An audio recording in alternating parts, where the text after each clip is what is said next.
الحمد لله رب العالمين الرحمن الرحيم مالك يوم الدين. الحمد لله نحمده ونستعينه ونستغفره ونتوب إليه ونعوذ بالله من شرور أنفسنا ومن سيئات أعمالنا.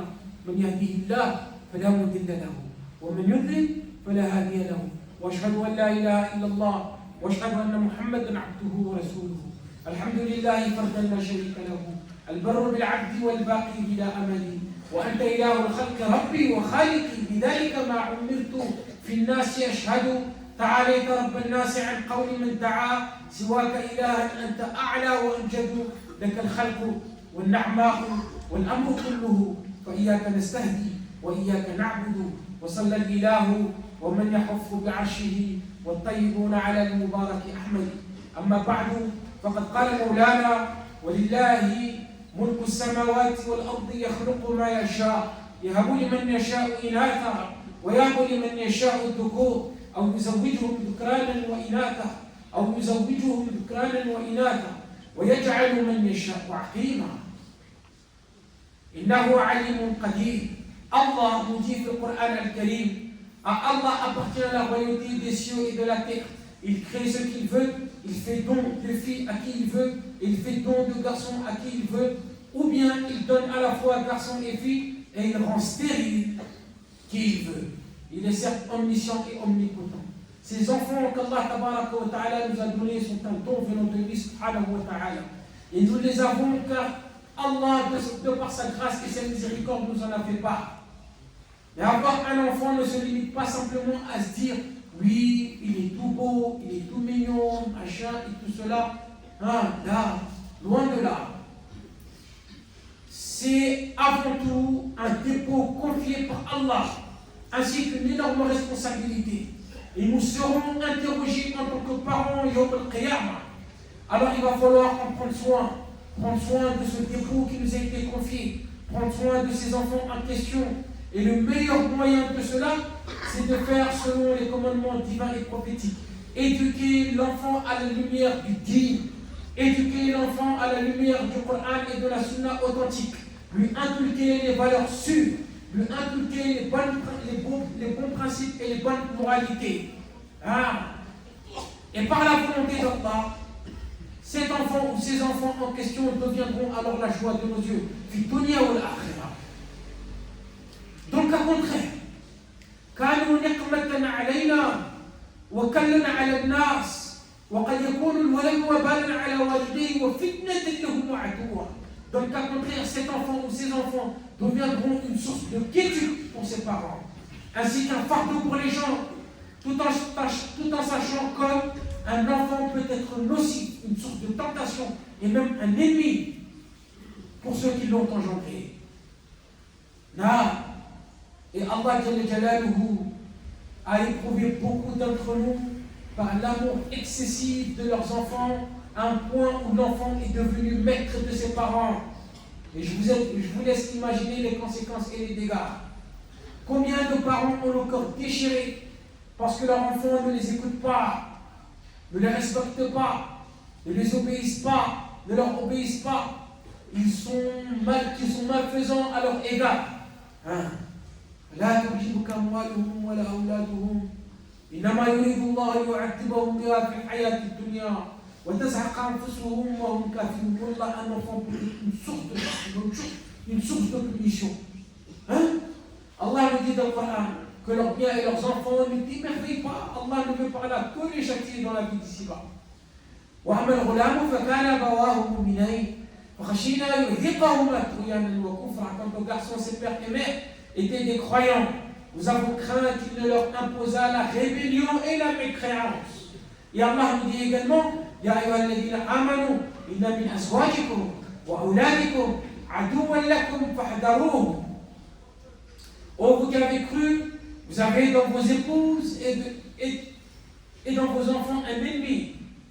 Vous avez de vos épouses et de vos enfants un ennemi, une tentation. Fahdharuhum, prenez-y garde donc.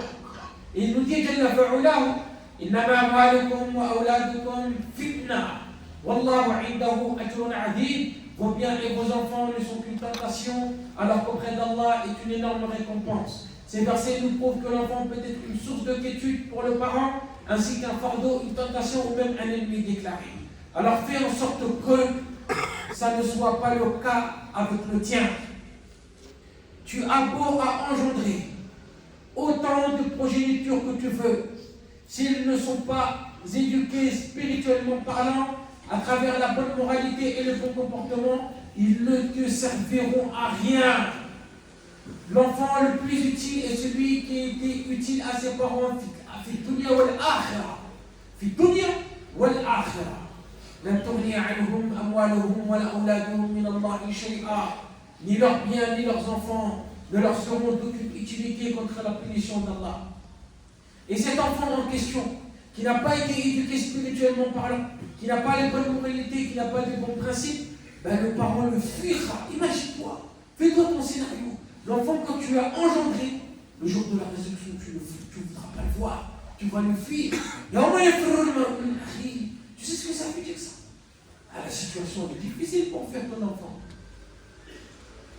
Fitounia, le père, la mère est prête à se sacrifier, donner sa vie pour l'enfant. Et au moment où tu fuis cet enfant,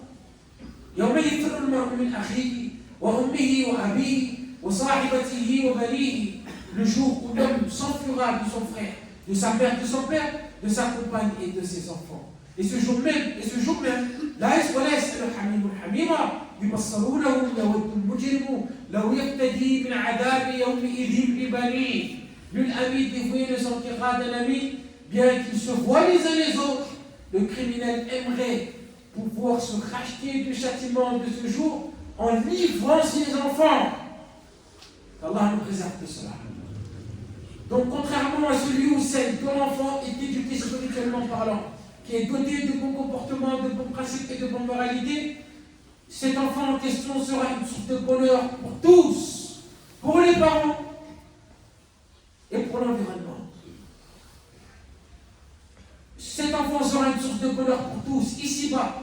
Et cet enfant sera d'une énorme utilité pour ses parents le jour de la résurrection. Et de par la grâce d'Allah, ils seront tous réunis dans le paradis. والذين آمنوا واتبعتهم ذريتهم بإيمان ألحقنا بهم ذريتهم وما لدناهم من عملهم من شيء كل امرئ بما كسب رهين. Ceux qui auront cru et que leurs descendants auront suivi dans la foi, nous ferons que leurs descendants les rejoignent au paradis.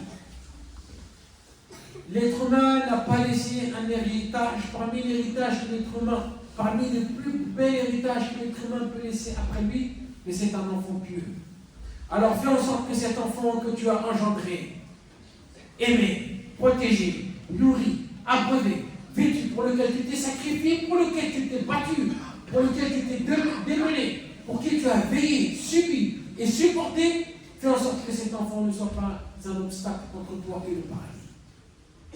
Fais en sorte que cet enfant ou ces enfants ne sont pas un obstacle entre toi et le paradis. Ya ayyuhalladhina amanu قوا أنفسكم وأهليكم نارا وقودها الناس والحجارة عليها ملائكة غلاظ شداد لا يعصون الله ما أمرهم ويفعلون ما يؤمرون. Vous qui avez préservé vos personnes et vos familles d'un feu dont le combustible sera les gens et les pierres. Certes, Allah jugera entre ses créatures, y compris entre toi et ton enfant, de nos jours. Et ce, à l'échelle de la Ummah, nous avons pris soin de nos enfants dans tous les aspects du terme, sur l'aspect matériel. Et nous avons oublié et négligé l'essentiel et le plus important. L'enfant a tout ce qu'il faut, ou presque, sauf l'essentiel. Il a les chaussures qu'il faut, les vêtements de marque, smartphone, tablette, les accessoires, les jouets, la PlayStation, il a l'argent des poches, il a la nourriture qu'il faut, on est aux petits soins par rapport à nos enfants, il a les loisirs et les désirs qu'il faut, il a ce qu'il veut chez lui ou à l'extérieur. Même lorsqu'il fait ses caprices, ben, il y a quelqu'un pour répondre à ses caprices. Allahu Akbar. Il a tout, mais il n'a rien. Parce qu'il n'a pas l'essentiel, il n'a pas dit. L'enfant ne sait même pas comment prier. Il ne sait même pas comment se comporter de manière convenable. Quand il parle, aïe. Quand il côtoie, aïe. Quand il sort, aïe. À l'école, ça ne va pas. Dans la société, aïe. Le voisinage, aïe, ça fait mal. Hey, qu'est-ce qui s'est passé? استعنا بالله Attention, je ne dis pas qu'il est interdit de mettre l'enfant dans un confort. Offre et donne-lui ce que tu veux. Tant que tu as les moyens et les possibilités et tant que ça reste dans le cadre islamique, sans excès. Et tant qu'il n'y a pas de transgression ou de tort. Tant que je ne transgresse pas les limites fixées par Allah. Dans ce cas-là, il n'y a aucun souci. Mais n'oublie pas l'essentiel. Et commence et débute par cela. Toi, tu auras fait le nécessaire. Et ce qu'il faut, et tu auras fait le maximum pour bien éduquer ton enfant, comme Allah te l'a ordonné. Mais malgré tout, l'enfant est amené à la débauche. L'enfant t'a échappé. Tu as perdu le contrôle. Alors sache qu'Allah considère ce que tu as fait et te récompensera pour les efforts que tu as fournis, car tu auras répondu à tes responsabilités en tant que parent. Et il faut comprendre que l'éducation d'un enfant, c'est avant sa naissance, à sa naissance, et jusqu'à ce que tu l'enterres. Même si ton enfant il n'est pas plus, même si ton enfant a 70 ans, tu continues à l'éduquer.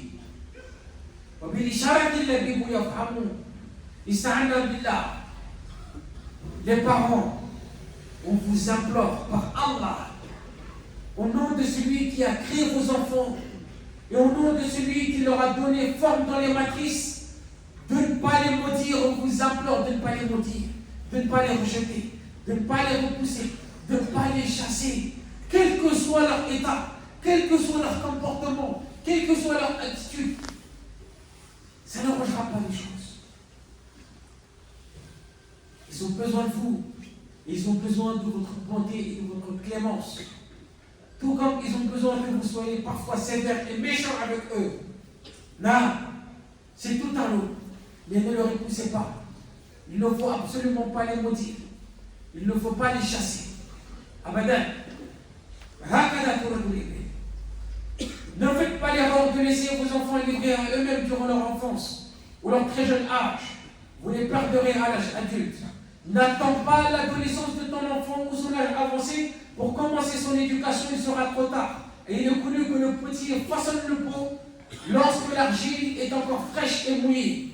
Une fois que ça a séché, le pot qu'il a formé gardera sa forme qui lui a été donnée. Et si tu essaies de changer cette forme, alors tu briseras le pot. Ar-Rasul alayhi min Allah salam, il nous dit ordonnez les prières à vos enfants à l'âge de 7 ans. Lorsqu'un Rasul nous dit ça, on doit comprendre que si on doit enseigner la salat aux enfants à l'âge de 7 ans, alors on doit leur enseigner et leur inculquer à ce même âge tous les autres principes de l'islam. Ils sont intelligents, ils comprennent, ils absorbent, ils mettent en pratique et surtout, ils miment, ils imitent. Faqid al-shay la yu'ti. Faqid al-shay la yu'ti. Tu ne peux pas accorder à autrui ce que tu ne possèdes pas. Alors sois un bon exemple pour lui. Lorsqu'il te voit, il est fier. Lorsqu'il te voit, il est content. Lorsqu'il te voit, il peut se vanter de toi. Parce que tu as une bonne religiosité. Parce que tu as un bon comportement. Parce que tu as de bons principes. Fais de toi un exemple, un bon exemple pour ton enfant. Ista'anna billah. En tant que parent, fais attention à son entourage. Fais attention à son environnement, réel ou virtuel. Fais attention à ses amis. Fais attention à sa compagnie. Ne le laisse pas livrer à lui-même. Implore et prie Allah pour lui. Enseigne-lui l'islam et cet islam lui enseignera ce qu'il y a de meilleur. Surveille-le. Surveille-le. Sois attentif. Attention. Échange avec ton enfant. Discute avec ton enfant. Écoute-le. Et entends ce qu'il te dit. Patiente et persévère. Patiente et persévère. Ne t'inquiète pas, Allah te contrôle. Éduque-le selon ce que ton Seigneur t'a enjoint. Et ne t'incline surtout pas devant les mauvaises normes de la société actuelle. Parfois c'est dur. Parfois c'est très difficile. Mais ne lâche pas. Ne désespère pas. Place en Allah ta confiance. Utilise les bons moyens. Fatwa sababa. Et choisis pour lui un père ou une mère pieuse. Toi qui n'as pas encore d'enfant.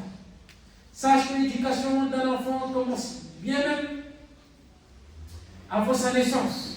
En commençant par le bon choix du conjoint ou de la conjointe. Et ton éducation à toi et celle de tes enfants, là, en dépendra. En tant que parent, en tant que responsable légal, en tant que tuteur, faites des invocations en leur faveur. Dirigez-vous vers Allah. Tendez les mains et faites dua pour vos enfants. Mon enfant me fatigue. Il est incontrôlable. Je n'arrive pas. Je suis perdu. Hé, Allah, il est là. Tu ne peux rien faire sans son aide. Demande-lui d'aider. Hein? Et si tu souhaites avoir d'autres enfants, demande à Allah de faire venir pieux. Voilà qui, n'oublie pas, suis les bonnes causes. Ibrahim, lorsqu'il invoque Allah, qu'est-ce qu'il dit? رب اجعل هذا البلد آمنا واجنبني وبني أن نعبد الأصنام. Tout de suite il pense à sa progéniture. واجنبني وبني أن نعبد الأصنام. Et rappelle-toi quand Ibrahim dit: ô mon Seigneur, fais de cette cité un lieu sûr et préserve-moi ainsi que mes enfants de l'adoration des idoles. Zakaria alayhi salam, il se tourne vers Allah. وإني خفت الموالي من ورائي وكانت امرأتي عاقرة فهب لي من لدنك وليا يرثني ويرث من آل يعقوب واجعله ربي رضيا. C'est ce qu'il demande à Allah. Il dit: je crains le comportement de mes héritiers après moi, et ma propre femme est stérile. Accorde-moi de ta part un descendant qui hérite de moi et hérite de la famille de Yaqub, et fais qu'il soit agréable, ô mon Seigneur. Rabbi habli min ladunka dhurriyatan tayyiba innaka sami'ud du'a. C'est ce qu'il dit: ô mon Seigneur, donne-moi venant de toi une excellente descendance, car tu es celui qui entend bien la prière lorsqu'il est sincère dans son invocation. Le résultat est le suivant: Allah Jalla Jalaluhu l'exauce, fastajabna lahu, et il change la situation. Il rend sa femme stérile, fertile. Il lui donne un enfant que Allah lui-même nomme en disant Zakaria.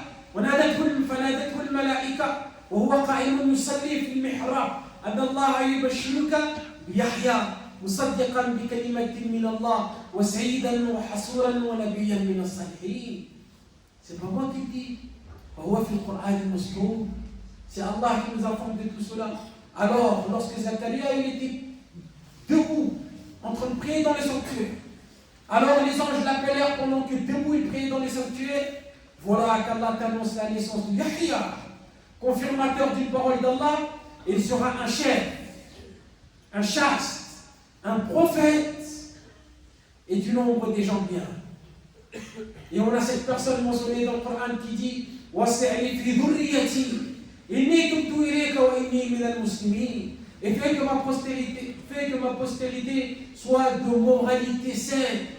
Je me repens à toi et je suis du nombre soumis. Et ceux qui disent, Allah fait l'éloge de ceux qui invoquent Allah pour leur progéniture. Et ceux qui disent, Seigneur, donne-nous en nos épouses et en nos descendants la joie de nos yeux,